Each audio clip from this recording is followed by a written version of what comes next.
leaving the last pharaoh of Egypt, Queen Cleopatra. Many archaeologists think Cleopatra will be found in a royal cemetery somewhere in Alexandria. Cleopatra was one of Egypt's most powerful queens, known for her intelligence, beauty, and fierce determination to protect her kingdom. But after years of enemies, wars, and political struggles, her reign came to a tragic end. She died in 30 BC and was believed to have been buried with Mark Antony in a royal tomb that has remained lost for nearly 2,000 years.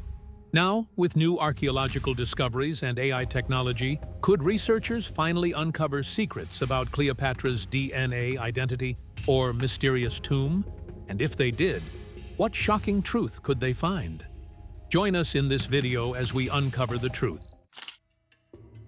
Grok AI reveals the shocking truth about Cleopatra. For over 100 years, historians believed they had a secret weapon for discovering what Cleopatra may have looked like. That clue was a skeleton found in Ephesus, Turkey, inside a mysterious tomb known as the Octagon. The location seemed almost too perfect. Historical records tell us that Cleopatra's sister, Arsinoe IV, was dragged out of a temple in Ephesus and killed on the steps by agents working for Mark Antony. So when archaeologists discovered a high-status skeleton in that same area, they quickly connected the dots. They believed they had found Cleopatra's sister, and if the skeleton really belonged to Arsinoe, then it could provide valuable clues about Cleopatra's own ancestry. After all, the two women were sisters and would have shared much of their genetic background. For years, the skeleton was treated as one of the closest things we had to a biological link to the famous Egyptian queen. But there was a problem. Nobody could prove with absolute certainty that the skeleton was actually Arsinoe. In the 1990s and 2000s, scientists examined the skull and argued that its measurements suggested African ancestry. That claim quickly turned the skeleton into the center of a massive debate. Was Cleopatra black? Was she Greek? Did she have African ancestry? The so-called Arsinoe skeleton became one of the strongest pieces of evidence used to support the idea that Cleopatra had African roots. But then modern science came along and changed everything. In 2025, researchers took another look at the remains using more advanced forensic and genetic techniques. Instead of relying only on skull measurements, they examined the biological evidence more closely. And what they found was shocking. The skeleton wasn't Arsinoe. It wasn't even a woman. The genetic evidence pointed to a male individual, and researchers estimated that the remains belonged to a boy between 11 and 14 years old.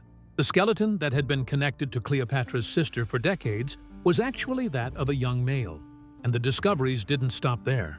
The skull showed unusual development and serious asymmetry. The boy appeared to have suffered from a condition that affected his jaw, face, and growth.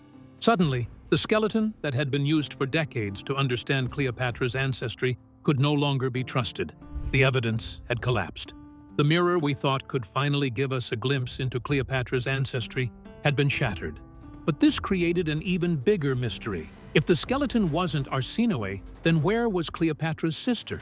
And if we cannot use her remains to understand Cleopatra, what evidence can we use to uncover the queen's true genetic background? This is where the story takes a disturbing turn. Because Cleopatra's own DNA has never been conclusively recovered and identified, there is no verified genetic sample that scientists can confidently point to and say, this belongs to Cleopatra. So instead, researchers have to look at the next best thing, her family. Cleopatra was part of the Ptolemaic dynasty, a powerful royal family that ruled Egypt for generations. But this family had a disturbing tradition. Members of the dynasty frequently married close relatives to keep the throne and royal bloodline within the family. Brothers married sisters. Close relatives had children together, and this continued across generations. The reason was simple: power. But there was a biological cost. Repeated close relative marriages can increase the chances of harmful genetic conditions appearing because children are more likely to inherit the same harmful gene variant from both parents. And this means Cleopatra may have inherited more than a royal crown. She may have inherited the consequences of generations of close family marriages. So when people say that Grok AI has finally analyzed Cleopatra's DNA, the real question becomes much bigger. What could modern AI and genetic science reveal about the bloodline that produced her? Could it reveal hidden ancestry? Could it uncover genetic conditions that ran through the Ptolemaic family? And could the queen's own DNA, if it is ever conclusively identified, reveal something about Cleopatra that historians never expected? What secret could have led scientists to use AI to discover Cleopatra's DNA? Keep watching to find out. The secret behind Cleopatra's lost tomb. Egypt was one of the pharmaceutical centers of the ancient world. The Egyptians had access to opium, blue lotus, a mildly psychoactive flower associated with feelings of calm and euphoria, and various fragrant substances used for their possible medicinal or relaxing effects. They understood that plants, oils, perfumes, and other natural substances could influence the body and mind. So the seductive, dreamlike atmosphere Cleopatra created on her famous barge may have been about more than romance.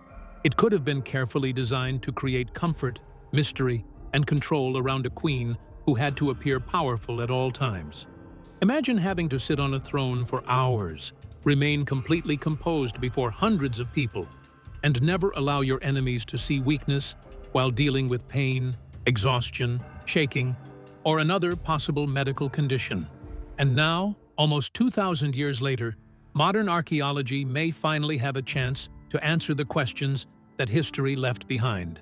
While scientists continue studying ancient DNA, historical records, and genetic patterns, as a temple during the time of Queen Cleopatra and the Greek pharaohs. So this could be the perfect place for Cleopatra's lost tomb. archaeologist Kathleen Martinez has spent more than 2 decades searching for Cleopatra's lost tomb. Martinez, a former criminal lawyer who became an archaeologist, rejected the idea that Cleopatra's final resting place must be somewhere beneath Alexandria. Instead, she focused her attention on Taposiris Magna, an ancient temple complex roughly 30 miles west of Alexandria. And the ground has started giving up clues. In 2022, researchers discovered a massive underground tunnel carved through solid bedrock. The passage was around 6 feet high and stretched for a remarkable distance beneath the site. This was not a small construction project. It was an enormous piece of ancient engineering. Then the discoveries became even more intriguing. By late 2024 and into 2025, researchers had uncovered evidence of a sunken port near the temple. That suggested Taposiris Magna was connected to the sea and may have been more than an isolated religious site. It may have been a place through which people and important objects could move. And that raises an intriguing possibility. As Alexandria came under Octavian's control, a coastal route could have provided a way to move people or valuable objects away from the city. Inside the temple complex, researchers also discovered foundation deposits and stone objects connected to the identity of the temple. They linked the site to Osiris, and that matters because Cleopatra strongly associated herself with the goddess. She presented herself as a living embodiment of Osiris, using the goddess's image to strengthen her authority and reinforce her position as queen. So if Cleopatra needed a place connected to her religious identity, Taposiris Magna became an interesting location to investigate. But perhaps the strangest discoveries were found in the tombs surrounding the temple. Researchers uncovered rock-cut tombs containing mummies with golden tongues. The tongues had been removed and covered with gold, a practice connected to the ancient Egyptian belief that the dead needed the ability to speak before Osiris, the god of the underworld. These were not ordinary burials. The individuals appear to have belonged to higher levels of society, possibly members of the elite, and many of the tombs faced toward the temple. That unusual arrangement creates an eerie image. It almost looks as if these people were positioned around the temple for a reason, as if they were waiting for someone, as if they were part of an elite community connected to something much more important. Martinez believes the discoveries could represent part of a larger necropolis. If she is right, she may have found the entrance to a much bigger mystery. But there is still one question that refuses to disappear. Where is Cleopatra? She was a mother. She was a wife. She was a queen. And if her remains are found in a hidden or submerged part of the site protected by mud and water for nearly 2,000 years, the discovery could transform our understanding of her completely. Could this secret have led to the search for Cleopatra's tomb And could the answer be hidden there? Keep watching to find out. The search for Cleopatra's lost tomb. Cleopatra remains one of the most recognizable figures of the ancient world. The brilliant Egyptian queen, often portrayed with dark kohl around her eyes, who had children with two of Rome's most powerful men, Julius Caesar and Mark Antony. Yet despite everything historians know about her extraordinary life and dramatic death, one mystery has remained unsolved for nearly 2,000 years. Cleopatra reportedly died by her own hand in 30 BC, after she and Mark Antony were defeated by Octavian at the Battle of Actium in 31 BC. Mark Antony also died by his own hand after being falsely told that Cleopatra had died. When he discovered that she was still alive, he was carried to her mausoleum, where he eventually died. Cleopatra faced an even greater threat. Octavian wanted to take her alive to Rome and display her as a captured enemy. Rather than suffer that humiliation, Cleopatra chose death. According to ancient Roman writers, Cleopatra and Mark Antony were then buried together inside her mausoleum in Alexandria. The massive royal tomb was reportedly still being completed when they died, but finding it today is another story. In AD 365, Alexandria was struck by a powerful earthquake and tsunami. Large sections of the ancient city were destroyed, and parts of the royal quarter eventually disappeared beneath the sea. Centuries of invasions, wars, occupations, and rebuilding only made the situation worse. As Jane Draycott, a professor of ancient history at the University of Glasgow, explains, the modern city now stands over parts of the ancient one, making the original landscape extremely difficult to reconstruct. Then, in the 1990s, underwater archaeologists rediscovered the sunken royal quarter of Alexandria. This was the area where Cleopatra and the Ptolemaic rulers had built their palaces, temples, and other royal structures. It was an extraordinary discovery, but there was still no Cleopatra. After decades of underwater exploration, archaeologists have not found a confirmed mausoleum belonging to the famous queen.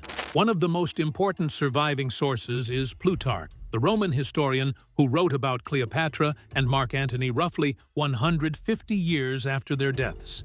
His account must be treated carefully because Roman writers often viewed Cleopatra through political and cultural prejudice. She was a woman, she was a powerful queen, she was Egyptian, and she followed Egyptian religious traditions. All of this made her an easy target for Roman writers who wanted to portray her negatively. She then sent Mark Antony a message claiming that she was dead.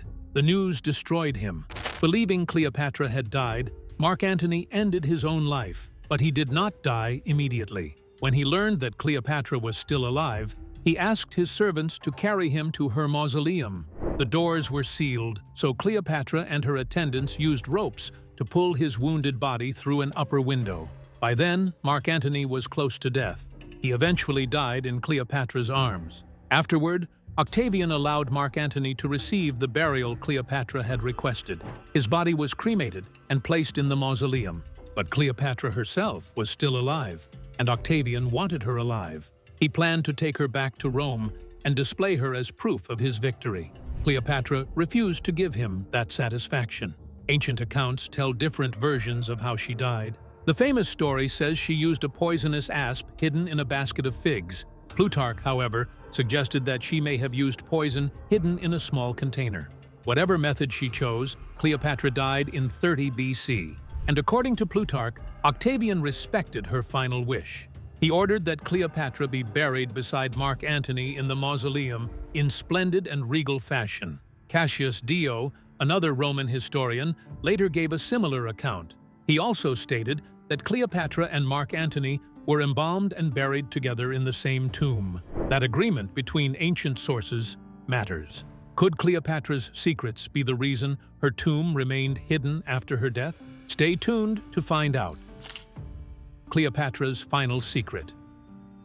If Plutarch was correct, Cleopatra and Mark Antony died in Alexandria in 30 BC and were buried together inside Cleopatra's royal mausoleum. But nearly 2,000 years later, there is still one major problem.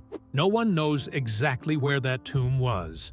There are no detailed ancient records describing its exact location, and no clear evidence of anyone visiting it after Cleopatra's death. Then Alexandria suffered a disaster that may have erased the final clue. In AD 365, a powerful earthquake and tsunami struck the city, destroying large parts of Alexandria and its famous harbor, Portus Magnus. Over the centuries, the sea slowly swallowed sections of the ancient city. Buildings collapsed, ruins were buried under layers of sand, and parts of Alexandria eventually disappeared beneath the water. For centuries, Cleopatra's world remained hidden beneath the sea. Then, in 1992, underwater archaeologist Frank Gaudio began mapping the sunken remains of ancient Alexandria. A lot of very interesting objects have been discovered of Alexandria. My favorite object is the head of a colossal statue of the son of Cleopatra. Using electronic surveys, magnetic scans, and underwater exploration, his team identified ancient military harbors, commercial docks, and what appeared to be the royal harbor, the area where the Ptolemaic rulers built their palaces and temples. And this discovery brought Cleopatra back into the picture. Plutarch had written that her mausoleum was located close to a temple dedicated to Osiris. So the location seemed promising, but there was a problem. Gaudio has never found direct evidence proving that Cleopatra's mausoleum was there. No inscription names the tomb, no burial chamber has been confirmed, and no object has been discovered that can definitively connect the site to Cleopatra's final resting place. Still, Gaudio believes the tomb could be somewhere beneath the sunken city of Alexandria. But another archaeologist has a completely different theory. Her name is Kathleen Martinez. For more than 20 years, Martinez has been searching for Cleopatra's tomb at Taposiris Magna, an ancient site about 30 miles west of Alexandria. While many archaeologists once considered it a minor religious center, Martinez believes the site could hold the secret to Cleopatra's disappearance. Her team discovered a foundation deposit written in Greek and Egyptian hieroglyphs showing that a temple dedicated to Osiris once stood there.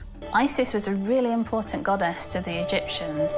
She seemed to really resonate with ordinary people. And Cleopatra portrayed herself as the personification of Isis on Earth. They also uncovered hundreds of coins, including coins bearing Cleopatra's image. Then came even bigger discoveries. Researchers found underground chambers, mummified remains, thousands of ancient objects, and a massive tunnel stretching for roughly 4,300 feet toward the sea. Evidence of a sunken port was also discovered nearby. Suddenly, Taposiris Magna looked far more important than a simple temple complex. There were tunnels, there were tombs, there were connections to the sea, and there were objects linked to Cleopatra and Osiris. But does that mean Cleopatra was buried there? Not necessarily. Historian Jane Draycott points out that temples dedicated to Osiris existed across the ancient world. Finding one does not prove that Cleopatra's tomb must have been nearby. She also questions the idea that Cleopatra needed to hide her body from the Romans, since ancient sources suggest that defeated enemies could still receive respectful burials. What mystery from Cleopatra's final days has kept historians searching for answers? Stay tuned to find out. The final days of Cleopatra. After the defeat at Actium, Antony and Cleopatra returned to Egypt, but they did not stay together. Antony traveled to Cyrene to gather more troops, while Cleopatra returned to Alexandria. She feared that news of their defeat would reach Egypt and trigger a rebellion, so she tried to make it appear that events in Greece had ended in their favor. Meanwhile, Antony suffered another devastating blow. Lucius Pinarius, his governor in Cyrene, learned of Octavian's victory before Antony's messengers arrived. Pinarius killed the messengers, switched sides, and surrendered the 4 Roman legions under his command. Antony was so devastated that he nearly took his own life. Instead, he withdrew from public life and built a private retreat on the island of Pharos in Alexandria. He named it the Timonean, after Timon of Athens, a philosopher famous for his distrust of people. Cleopatra was also beginning to prepare for the possibility that Antony could no longer protect her kingdom. By the end of 31 BC, she was reportedly considering leaving Egypt with her son Caesarion. She planned to give him the throne, take her fleet through the Red Sea, and possibly escape to a distant land such as India. But the plan collapsed when Cleopatra's fleet was destroyed. With no safe escape route left, she had little choice but to remain in Egypt and negotiate with Octavian. Cleopatra began preparing Caesarion to become Egypt's sole ruler, while Antony did the same with his son, Marcus Antonius Antyllus. At the same time, Cleopatra sent messages to Octavian asking that her children inherit Egypt, and that Antony be allowed to live in exile. She even offered Octavian money and expensive gifts. The negotiations failed. In the spring of 30 BC, Octavian invaded Egypt. His forces quickly captured important positions and moved toward Alexandria. Antony managed to win a small battle against Octavian's exhausted soldiers, but it changed nothing. On August 1st, Antony's navy surrendered, followed by his cavalry. Cleopatra knew the end had arrived. She withdrew into her tomb with trusted attendants and sent Antony a message claiming that she ended her life. Believing Cleopatra was dead, Antony also ended his own life. But he survived long enough to discover that she was still alive. His servants carried him to her tomb, where Cleopatra and her attendants pulled his wounded body through a window. Antony died shortly afterward. Cleopatra was then taken under Roman guard. Octavian wanted to keep her alive and eventually take her to Rome, where she would be displayed in triumph as a symbol of his victory. Cleopatra had already seen what had happened to her sister Arsinoe and knew the humiliation that awaited her. She refused to become Octavian's trophy. On August 12th, 30 BC, Cleopatra died at the age of 39. The exact method remains uncertain. The famous story says that an Egyptian cobra, or asp, was used to kill her. But ancient writers gave other possibilities, including poison delivered through a needle or applied as an ointment. No snake was reportedly found with her body, leaving the true method unknown. Octavian nevertheless ordered that Cleopatra receive a royal burial beside Antony inside her mausoleum. But her death was not the only tragedy. Cleopatra had tried to protect Caesarion by sending him toward Upper Egypt, possibly hoping he could escape beyond Roman control. He eventually returned to Alexandria after Octavian promised to recognize him as king. The promise did not last. Around August 29th, Octavian ordered Caesarion's execution. With Cleopatra and Caesarion gone, the Ptolemaic dynasty ended. Egypt became a Roman province, and the ancient Hellenistic era drew to a close. In 27 BC, Octavian became Augustus, the first Roman emperor. Yet, Cleopatra's story did not end there. Her kingdom had disappeared.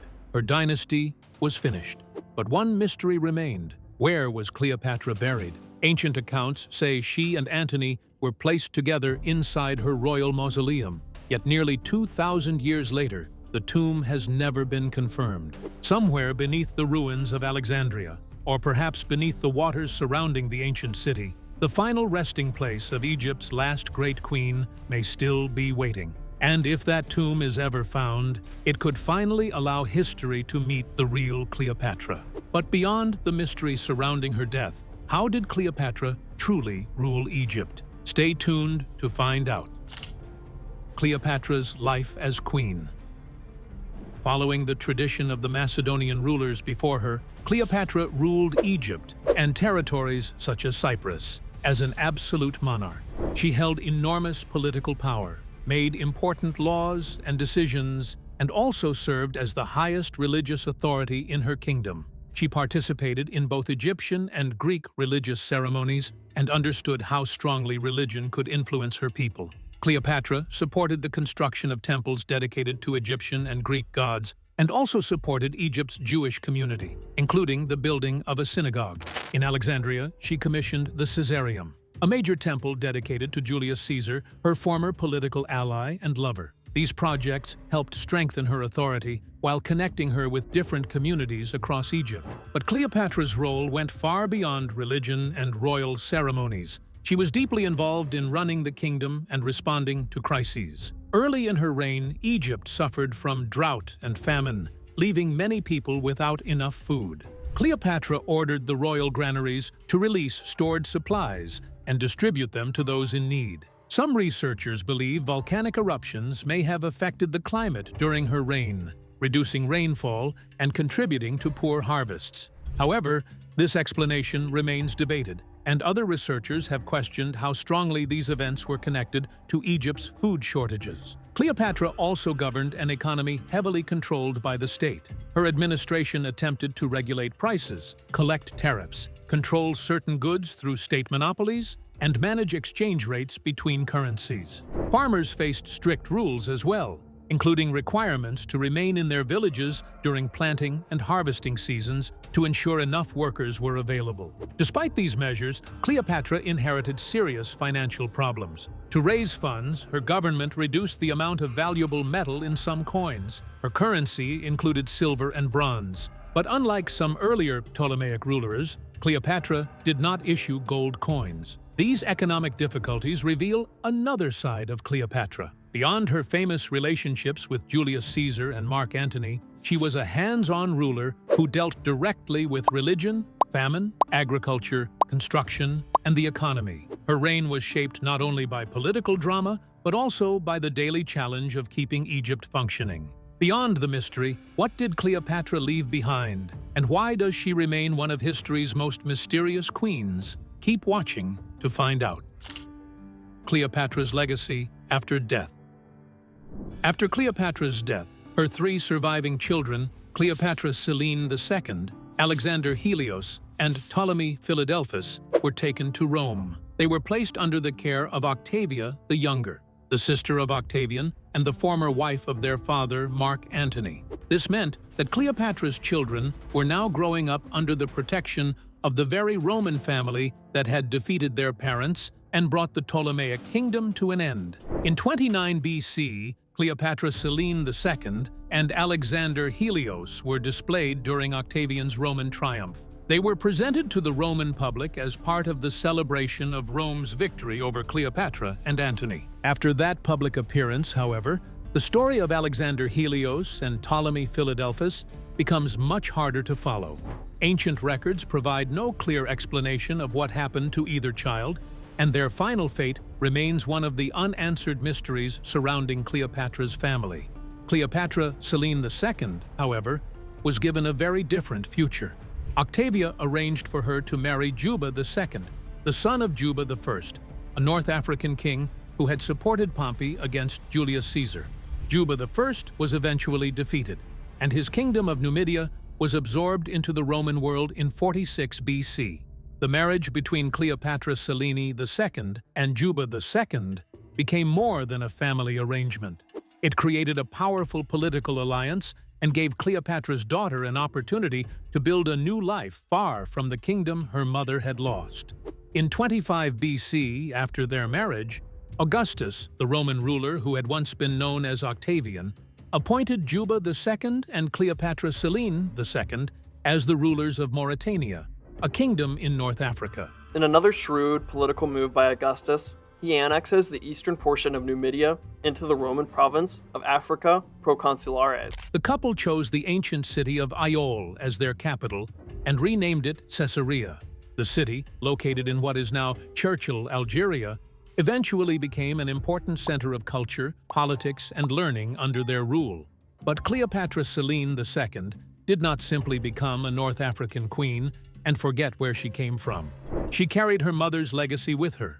She invited scholars, artists, writers, and advisors from Alexandria to her new royal court, helping introduce strong Greek and Hellenistic influences into Caesarea. She also made sure that her family's name continued into the next generation. When she had a son, she named him Ptolemy, honoring the dynasty from which she descended. Cleopatra's kingdom had fallen, but through her daughter, the Ptolemaic name and royal heritage continued to exist in another part of the ancient world. Cleopatra Selene II eventually died around 5 BC, while Juba II continued ruling until his death in AD 23 or 24. Their son, Ptolemy of Mauritania, then inherited the throne, but his reign would eventually end in tragedy. In AD 40, the Roman Emperor Caligula ordered Ptolemy's execution. The exact reason remains uncertain, but ancient sources suggest that Caligula may have accused him of producing royal coins without permission and using royal symbols that were considered appropriate only for the Roman emperor. With Ptolemy's death, the known royal line of Cleopatra's Ptolemaic dynasty finally came to an end. Yet Cleopatra's bloodline did not completely disappear from history. Centuries later, Queen Zenobia of the Palmyrene Empire claimed to be descended from Cleopatra, although historians remain uncertain about whether that claim was actually true. Even more remarkable is the fact that Cleopatra herself continued to be remembered and worshipped long after her death. A religious cult connected to her survived in Egypt for centuries. As late as AD 373, an Egyptian scribe named Senufe reportedly wrote about covering a figure of Cleopatra with gold. That detail reveals just how powerful Cleopatra's legacy had become. Her kingdom disappeared. Her dynasty eventually came to an end. Her children were separated and scattered across the Roman world. Yet Cleopatra's name continued to survive long after the political power she once possessed was gone. She had lost her throne, but she had not been erased from history. Her daughter carried her bloodline into another kingdom. Her descendants continued the family name, and her image remained powerful enough to inspire devotion centuries after her death. The Ptolemaic kingdom may have ended with Cleopatra, but Cleopatra herself became something much harder to destroy, a legend. Could these revelations bring the answers to the mystery surrounding Cleopatra? Share your thoughts in the comments section below. Thank you for staying with us as we looked into these revelations by Cleopatra. Could this be the truth the world needs? Don't forget to like and subscribe. Click the next video on your screen to explore more stories. See you there.